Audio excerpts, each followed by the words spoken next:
Before the video starts, huwag kalimutang mag-subscribe at i-hit ang notification bell button para sa ating video updates. Maraming salamat mga ka-sounds. Good day mga ka-sounds, welcome back to my channel. Ngayong araw na to yung topic natin dahil sa maraming nagtatanong sa atin dito about sa crossover.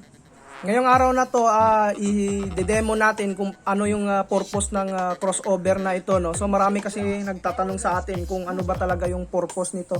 So napakasimple lamang yung purpose ng crossover. Napaka-importante itong processors na ito, lalong-lalo na pag may tatlong amplifier tayo, no? So yung crossover kasi sineseparate niya yung low, mid at saka high na frequency ng inyong sound setup. So kung makikita nyo dito sa likod ng ating crossover, dito sa channel 1 niya may low, mid at saka high. Tapos dito sa channel 2 meron ding low, mid at saka high, no. So channel 1, channel 2 yan. So pag kabilaan yung saksak natin ng mga connectors dito is stereo. So yung setup ng aking crossover, palagi ako ditong naka stereo 3-way. So ito siya mga ka-sound. So kung mono 4-way yung gusto nyo, sundin nyo lang yung naka-indicate dito. Tapos dito rin sa stereo 3-way, stereo 2-way. So sundin nyo lang yung mga button dito yung pinipress. So sa akin is palagi ako naka stereo 3-way. So kung makikita nyo, naka-out yung ating mga buttons dito. Tapos yung low sum natin, ina-activate ko yan para mas malakas yung ating bass, lalong-lalo na pag nagsiset up tayo ng mono sa ating power amplifier. So yung setup natin dito sa mga amplifiers, gagamit tayo ng Joson Mars, Joson Moon, at saka yung Joson Jupiter. Yung Joson Jupiter is for sub, for mid naman natin ito, at saka pang high natin yung Joson Mars. So sa ating mga speakers naman, yung gagamitin natin na pang sub is yung ating Live Pro na 1000 watts, TNT na 800 watts, 350 na Broadway na tweeter. So kada isa niyan may mga amplifier. So tatlong amplifier, tatlong frequency din yung ating gagamitin dito. So sa mga knob ng ating crossover, kung makikita nyo dito, channel 1 at channel 2, ito is yung mga gain nya, no? Tapos yung pangalawang knob naman dito sa channel 1 at saka sa channel 2 na ito. So parehas lamang ito. So ito nakokontrol niyo kung pwede nyong palambutin yung tunog ng inyong sub dito. Dito naman for low sa sub. So kabilaan lang yan mga ka-sound, with output. So yan, yung high. Maganda talaga na meron kayong crossover. I-distribute muna natin yung ating tatlong amplifier dito sa ating crossover. So bali lalagyan natin siya ng mixer, tapos yung mixer natin nakakonect na dito sa ating crossover sa kanyang input. So unahin natin i-connect yung ating pang sub na Joson Jupiter. So yung gagawin natin ngayon sa ating Joson Jupiter is naka-stereo ito. So makikita nyo sa mga previous videos natin is naka-mono ako palagi. So ngayon, yung gagawin natin dito is stereo. So isaksak ko lang dito yung mga XLR na gamit natin, input A at saka yung ating input B. Tapos kung makikita nyo, i-connect natin ito sa low ng ating crossover. So dahil sa naka-stereo mode yung ating pang sub is yung low sum niya is hindi ko inactivate. So naka-release. So ngayon dito tayo magko-connect sa low ng ating crossover, channel 1 at saka channel 2. So ito siya, no.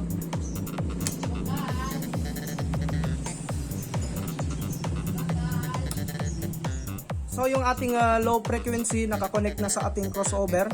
So yung next natin is yung ating pang mid na frequency. Gamit naman yung Joson mo natin na amplifier, ito yung ating pang mid frequency. Gamit tayo dito ng XLR female going to RCA.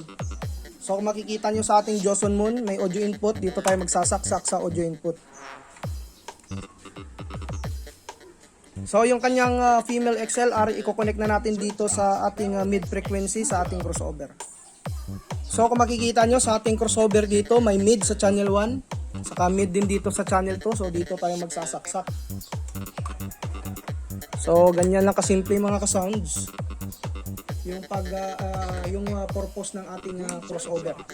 So yung last natin is yung ating high frequency. So gamit naman yung ating Joson Mars, i-connect natin yan. Same procedure lang, yung kanyang input ng Joson Mars. So yan. Tapos yung kanyang XLR female, ko-connect na natin dito sa high frequency ng channel 1 at sa high frequency ng ating channel 2. So ayan mga ka-sounds, ganyan lang kasimple yung ating connection.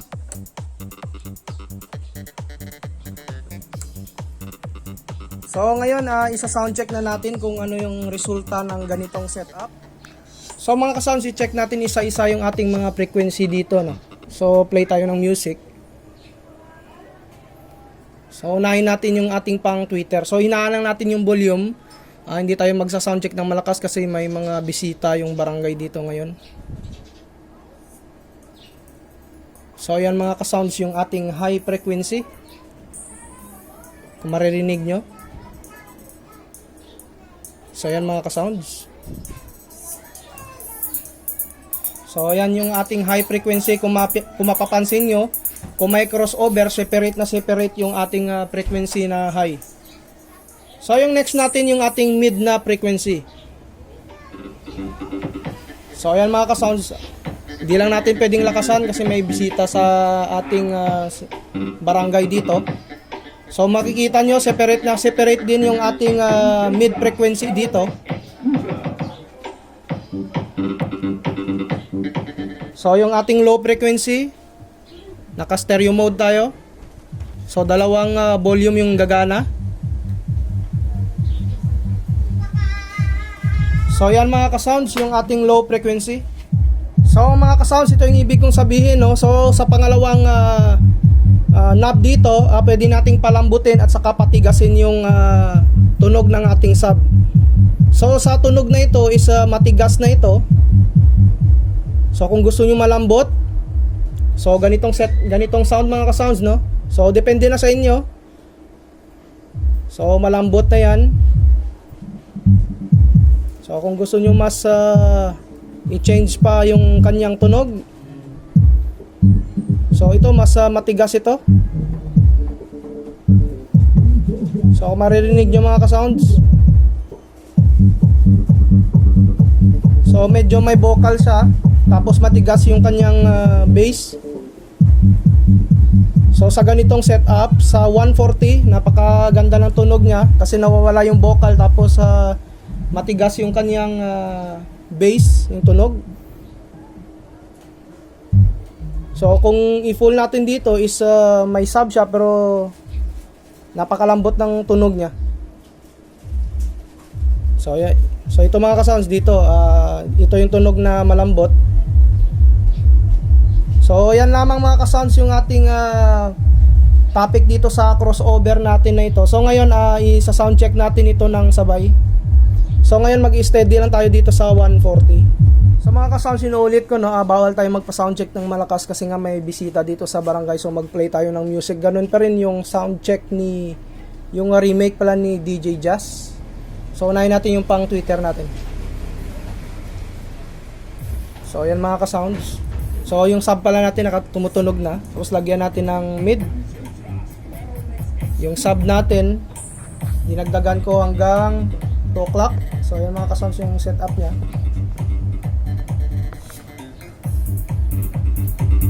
So yan mga ka-sounds yung sound check natin.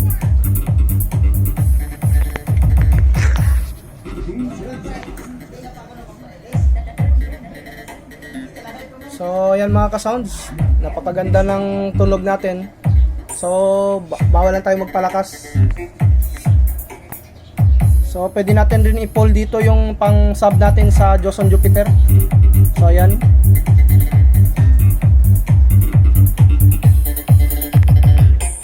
So ayan mga ka-sounds yung tunog ng mixer crossover. So ganyan kaganda yung quality pag may crossover. At saka safe na safe yung inyong mga amplifier pag may crossover kasi nasi-separate talaga yung frequency na naayon sa mga amplifier ninyo.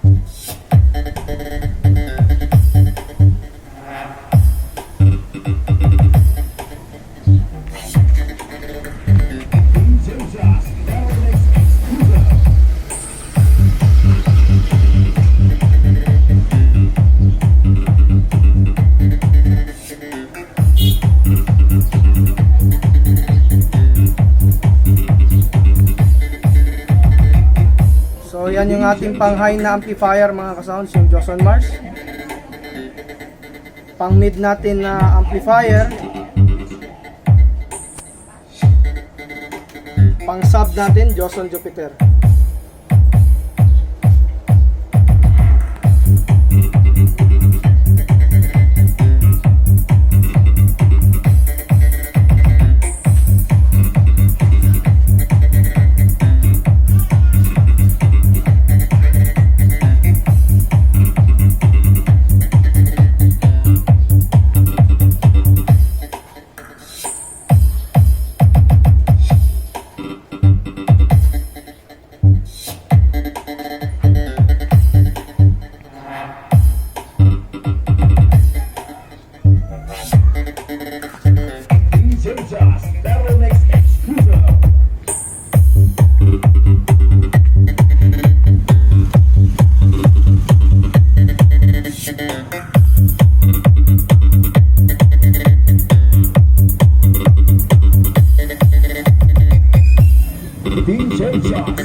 mga sounds ng tunog ng sub natin.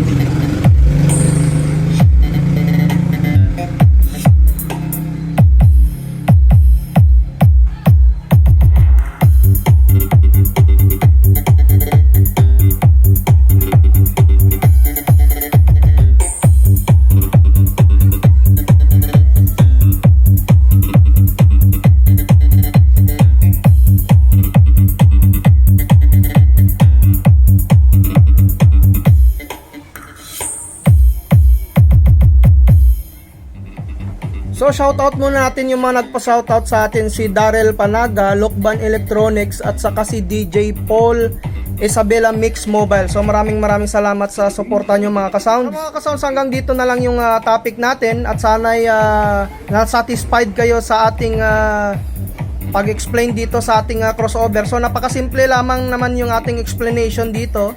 Yung pinaka main goal lang naman talaga ng crossover dito is ma-separate yung tatlong frequency. Ulitin ko, yung low, mid at saka high. So pinakita ko lang sa inyo na with amplifier para at least mas maintindihan ninyo, no, kung paano sineseparate ng crossover yung mga frequency. So hanggang dito na lang mga ka-sound. Sa mga bagong nag-subscribe, huwag niyong kalimutan na i-hit yung notification bell button para sa mga video updates natin na i-upload. Maraming salamat mga ka-sounds.